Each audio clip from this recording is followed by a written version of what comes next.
నమస్తే సార్. నమస్తే అండి. సార్ ఏదైనా డిసీజ్ ఉన్నప్పుడు హోమియోపతి సైడ్ వెళ్దాము అనుకుంటే అసలు ఎన్ని మంత్స్ కోర్స్ వాడాల్సి ఉంటుంది? పక్కా కోర్స్ వాడాల్సి ఉంటుందా? తప్పకుండా తగ్గుతుందా అనే సందేహం అయితే ఉంటుంది సార్. దీని గురించి మీరేం చెప్తారు? చాలామంది పేషెంట్స్ వస్తారండి. వాళ్ళకి ఫస్ట్ డౌట్ ఏంటంటే మీరు హోమియోపతిలో తగ్గుతుందంటారు. కాకపోతే ఎంత టైం పడుతుంది? ఎంతసేపట్లో తగ్గుతుంది? లేకపోతే ఎన్ని రోజులు పడుతుంది? ఎన్ని నెలలు పడుతుంది? ఎన్ని నెలలు మందులు వాడాలి? ఎన్ని సంవత్సరాలు వాడాలి? వాడిన తర్వాత మానేయచ్చా? ఇవన్నీ కామన్ క్వశ్చన్స్ అండి. సో దీన్ని కేటగిరీ వైజ్ చూద్దాం. సో మనకు ఇది డిసీజ్ని బట్టి ఉంటుంది. సో మనకు బేసిక్గా అక్యూట్ డిసీజ్ అని ఉంటుంది, క్రానిక్ డిసీజ్ అని ఉంటుంది. అక్యూట్ డిసీజ్ డెఫినేషన్ ఏంటంటే డిసీజ్ సడన్గా వస్తుంది, రైట్? 1 వీక్ కంటే తక్కువ రోజులే ఉంటుంది. ఫర్ ఎగ్జాంపుల్ వైరల్ ఫీవర్ వచ్చింది అనుకోండి, సడన్గా వస్తుంది. 7 డేస్ కంటే ఎక్కువ దాట 7 డేస్ మ్యాక్సిమం ఉంటుంది. అంటే ఇంటెన్సిటీ చాలా ఎక్కువగా ఉంటుంది. సో దాన్ని అక్యూట్ డిసీజ్ అంటాం. ఫర్ ఎగ్జాంపుల్ డయాబెటీస్ వచ్చింది, షుగర్ వచ్చింది, అదేంటంటే సంవత్సరాల తరబడి ఉంటుంది, అంటే ఎక్కువ రోజులు ఉంటుందన్నమాట. అక్యూట్ డిసీజ్ ఏంటంటే, క్రానిక్ డిసీజ్ ఏంటంటే ఫైనల్గా ఈ డిసీజ్ ద్వారా వాళ్ళు చనిపోతారు లాస్ట్కి. ఒక 10 ఇయర్స్ ఉండవు, 20 ఇయర్స్ ఉండవు, 30 ఇయర్స్ ఉండవు, డెత్ ఉంటుంది అనమాట. కంపల్సరీ డెత్ ఉంటుంది. ఈ అక్యూట్ డిసీజెస్లో ఏంటంటే వితిన్ 7 డేస్లో రికవర్ అవుతారు, లేకపోతే డెత్లోకి వెళ్తారు. సో డెఫినిషన్ ఇది మనకు మెడికల్గా అక్యూట్ డిసీజ్ అంటే ఏంటి, క్రానిక్ డిసీజ్ అంటే ఏంటి. సో ఈ అక్యూట్ డిసీజ్లో ఏమవుతుందంటే సిమ్టమ్స్ చాలా హై సిమ్టమ్స్ ఉంటాయి వాళ్ళకి. సో ఈ హై సిమ్టమ్స్ ఉన్నప్పుడు ఏం చేస్తామంటే వెంటనే తగ్గే మెడిసిన్స్ ఇస్తాం, రైట్? సో మనకు ఒక కేసు వచ్చింది, ఏది పుట్టిన బేబీ పుట్టింది August 1 పుట్టింది అనమాట. August 1 పుట్టి నియోనేటల్ జాండీస్ అంటే పుట్టిన పిల్లలకి కొంతమందికి జాండీస్ ఉంటుంది, దాన్ని నియోనేటల్ జాండీస్ అంటాం. సో ఈ బేబీ August 1 పుట్టింది, జాండీస్ ఉంది. వాళ్ళు ఏం చేస్తారంటే 2 డేస్ ఇంక్యుబేటర్లో పెడతారు, 2 డేస్ ఇంటికి మళ్ళీ జాండీస్ పెరుగుతుంది, మళ్ళీ 2 డేస్ ఇంక్యుబేటర్లో పెడతారు, మళ్ళీ 2 డేస్ తీసుకొని వస్తారు. అట్లా చేసి మనకు ఈ కేసు August 15 మనకి వచ్చింది. August 15 నైట్ 11 o'clockకి కాల్ చేశారు.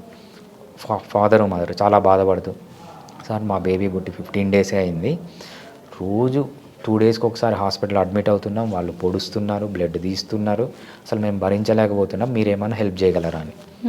సో వాళ్ళని రాత్రి 11 o'clockకి హాస్పిటల్ క్లోజ్ అయింటే ఓపెన్ చేసి కేసు మొత్తం తీసుకొని వాళ్ళకి మెడిసిన్స్ ఇచ్చామన్నమాట. మెడిసిన్స్ ఏం చెప్పామంటే మదర్కి ఎవ్రీ 1 అవర్కి ఒక ట్యాబ్లెట్ని మదర్ మిల్క్లో కలిపి బేబీకి తాగిపించండి. అలా రాత్రి అంతా తాగిపించారు. పొద్దున్న లేచి హాస్పిటల్లోకి పోతే బ్లడ్ టెస్ట్ చేస్తే అడ్మిషన్ అవసరం లేదని పంపించేశారనమాట. సో మనము డిసీజ్ని బట్టి ఆ ట్రీట్మెంట్ చేయాలి. ఇక్కడ అక్యూట్ ఎమర్జెన్సీ, సో ఇక్కడ మనం ఫాస్ట్గా ట్రీట్ చేయాలి. ఇది ఒక సెట్ అనమాట. అక్యూట్ కేసెస్లో హోమియోపతి చాలా ఫాస్ట్గా పనిచేస్తుంది. అల్లోపతి కంటే వాళ్ళు 15 డేస్లో ఇచ్చిన ట్రీట్మెంట్ కంటే మనము ఓవర్ నైట్ వాళ్ళు 12 o'clock వెళ్ళి స్టార్ట్ చేసింటారు, 12 o'clock to 4 o'clock 5 within 5 to 6 అవర్స్లో వాళ్ళకి డిసీజ్ అనేది తగ్గిపోయింది. అంత ఫాస్ట్గా పనిచేస్తాయి అక్యూట్ కేసెస్లో. క్రానిక్ కేసు ఉందనుకోండి, క్రానిక్ కేసు అంటే మనం ఎగ్జాంపుల్ మోకాలు నొప్పి తీసుకుందాం. మోకాలు నొప్పి అనేది ఆస్టియోఆర్థరైటిస్ ఆఫ్ నీ ఒక రోజులో రాదు, వాళ్ళకి 10 సంవత్సరాలు పడుతుంది. అదేవిధంగా డయాబెటీస్ అనేది ఒక రోజులో రాదు, మినిమం 10 years ప్యాథాలజీ ఉంటుంది. పీసీఓడీస్, థైరాయిడ్ ప్రాబ్లమ్స్, లేకపోతే ఏమన్నా ఫీమేల్కి సంబంధించిన మెన్స్ట్రల్ ప్రాబ్లమ్స్ అని మినిమం 10 to 15 years ఆ ప్యాథాలజీ జరిగింటే వస్తుంది అనమాట. అలోపతి వాళ్ళకి ఎలా ఉంటుందంటే వాళ్ళకు ఈ డిసీజ్ని క్యూర్ చేయలేరు వాళ్ళు, ఏదైతే సిమ్టమ్ ఉందో. సో మెన్స్ట్రల్ ప్రాబ్లం వచ్చినప్పుడు పెయిన్ ఎక్కువ వస్తుందా, పెయిన్ కిల్లర్ ఇవ్వు. మెన్సెస్ ఎక్కువ, బ్లడ్ ఎక్కువ పోతుందా, ఇమీడియట్గా స్టాప్ చేయడానికి హార్మోన్స్ ఇవ్వు, సిమ్టమ్స్ తగ్గిస్తారు. హోమియోపతిలో కూడా వెంటనే సిమ్టమ్స్ తగ్గియచ్చు.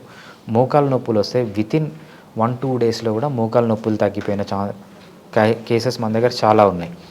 తగ్గినా కూడా మనం over a period of time తీసుకోవాలని ఎందుకు అంటాము అంటే దానికి ఒక రీజన్ ఉంది. సో మోకాలు నొప్పి ఎగ్జాంపుల్ తీసుకుందాం. ఇనీషియల్ స్టేజ్లో ఏమవుతుందంటే 2 బోన్స్ మధ్యలో కార్టిలేజ్ ఉంటుంది, ఆ కార్టిలేజ్ డ్యామేజ్ అయి ఉంటుంది. నెక్స్ట్ స్టేజ్లో ఏమవుతుందంటే కార్టిలేజ్ నుంచి పైన బోన్ డ్యామేజ్ అవుతుంది. నెక్స్ట్ స్టేజ్లో ఏమవుతుందంటే అక్కడ గుజ్జు అంటారు కదా, అది ఆవిరైపోతుంది. సైనోవియల్ మెంబ్రెయిన్ అంటారు, అంటే జాయింట్ అంతా ఒక క్యాప్సూల్లో ఉంటుంది అనమాట. సైనోవియల్ మెంబ్రెయిన్ అది గట్టిగా అయిపోతుంది.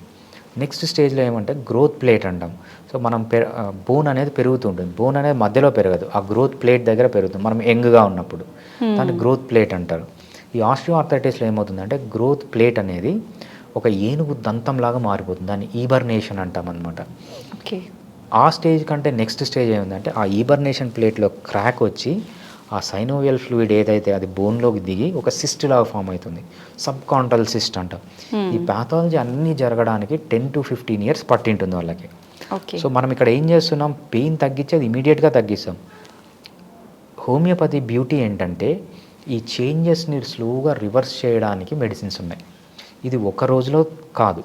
So over a period of time మీరు స్లోగా తీసుకుంటూ ఉంటే ఆ చేంజెస్ అన్నీ రివర్స్ అయ్యే ఛాన్స్ చాలా ఎక్కువగా ఉంటుంది. అందుకు మనం హోమియోపతిని చాలా రోజులు వాడండి అని చెప్తాం తప్పితే మనకు పెయిన్ తగ్గించడానికి కానీ సిమ్టమ్స్ తగ్గించడానికి కానీ మనకి ఇమీడియట్గా తగ్గియచ్చు. Okay. So homeopathy main problem, దీన్ని వేరే సిస్టమ్ ఆఫ్ మెడిసిన్ వాళ్ళు ఏం చెప్తారంటే హోమియోపతి స్లో అంటారు. ఇట్ ఈజ్ నాట్ స్లో, ఇది ఫాస్ట్.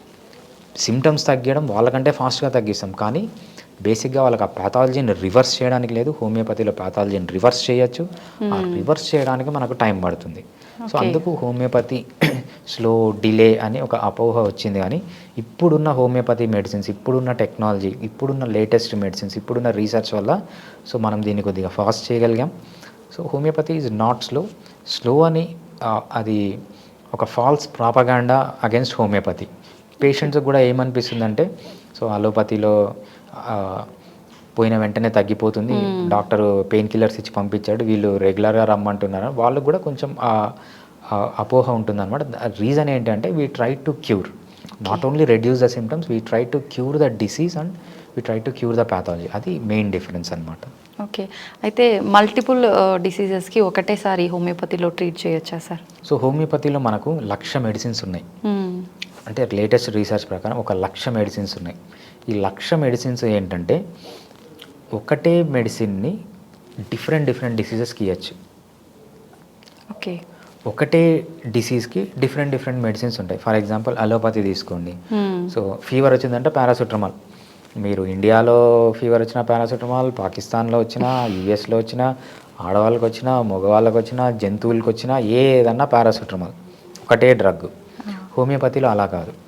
సో ఇంట్లో 10 మంది ఉంటే 10 మందికి డెంగ్యూనే వచ్చినా, లేకపోతే 10 మందికి వైరల్ ఫీవర్ వచ్చినా, సో 10 మందికి 10 డిఫరెంట్ మెడిసిన్స్ ఇస్తామన్నమాట.